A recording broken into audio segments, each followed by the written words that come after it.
let's take this discussion forward with Shivangi Sarda. She is with us on the show right now. And hi, Shivangi. Firstly, help us with your take on select sector, Shivangi, because just before that all-important meeting with respect to GST rate rationalization, we see that the consumption basket is yet again making decent moves, even in this volatile market as well. Shivangi, anything from the consumption pack that you are liking at this point? Very good afternoon, Shrishti. Thank you for having me. So, from the consumption pack, we've of course seen that a lot of momentum and action can be seen in most of the counters, including stocks like Colpal, Nestle, Marico, for that matter. So, these stocks are looking quite positive. Of course, Colpal, specifically speaking, it has surpassed its 50 daily exponential moving average and is holding quite well above the previous, hurdle zones, making it a support. So, role reversal can be seen here.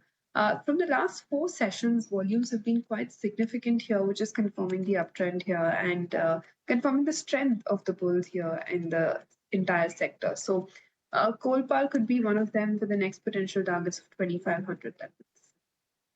The preferred pick coming in and making it to Shivangi's radar. We also have Vinay Rajani joining us. And Vinay, hi afternoon. First, give us a sense of the market construct that we've seen today. We started on a very optimistic and a positive note.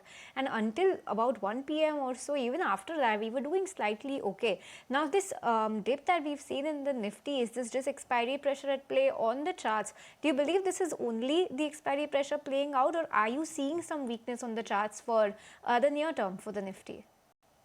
Yeah, good afternoon. So it looks like that a more of a expiry move, and the way broader markets have improved in last two trading session, the bias is on the positive side. No doubt we have seen some correction from the higher level. Nifty has given respect to the 50% retracement of the total fall, which we have seen 750 points fall was there from the high of 25,153 to 24,400. So Nifty has given respect to 50% retracement resistance, and there has been a resistance of 50 days EMA, which is also placed around 24,800. But stock specific, gradually we can see some stocks which which were not performing previously now started doing well. Some recoveries there in many underperformed sectors and stocks. So I don't see much downside from here. If there could be some for the expiry, it might remain under pressure, but overall I see broader markets doing well from here, and I think dip should be bought into. The recent low of 24,400 should act as a very strong base for the Nifty, and I think that will not break. So overall bias is on the positive side. Stock specific bullish action will continue, and we have to see some stronger sector and stocks to find the trading opportunities on the long side. So overall, I am bullish. 24,400 should not break on the downside. And for that today, yes, expiry session could remain under pressure, but overall broader markets are looking stronger from here. All right, so the broader market, they look strong at this point in time, and one should continue to hold that bias towards the positive side. But yes, a lot of these metal counters are also making good moves today.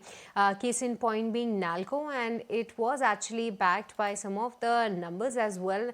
I beg your pardon, it was NMDC that did come out with its production and the sales data. Shivangi, just wanted to have a chart check on NMDC. It's a 4% uptick, and the stock is almost at the day's highest point. And of late, we haven't seen NMDC participating much. Do you believe the stock can even see higher levels from these?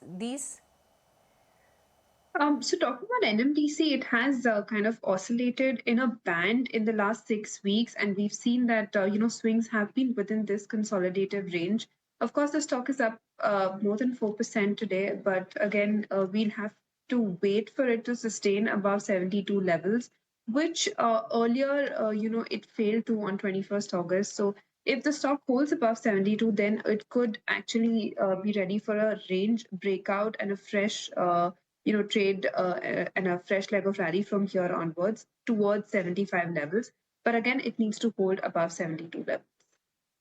Okay, so that's the take on NMDC. Sunny, coming to you for your outlook on the entire IT space, has been underperforming for quite some time. But recently, over the last couple of trading sessions, IT seems to be finding its footing back. Now that it's showing a little bit of an upward trajectory, would you recommend a fresh buy in any of the IT names right now?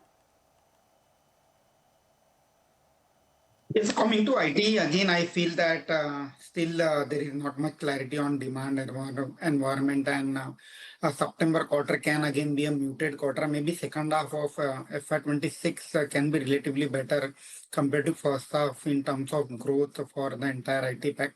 But yes, definitely most of the negatives are already in the price. So downside is limited in all the tier one as well as mid-size IT company. If I have to identify a few stocks which we feel can perform relatively better compared to peers, so we feel HCL Tech and Wipro amongst the tier one companies which can relatively outperform their peers. And among the mid-size name, Tata Technologies, Hexaware, Coforge, and Persistent. So these are the four names among the mid-size where one can accumulate gradually over the period of next 3 to 4 months, keeping in mind the investment horizon of at least 12 to 18 months. Okay, Sunny, thanks for that take and thanks so much for your time today. On that note, we'll let you go.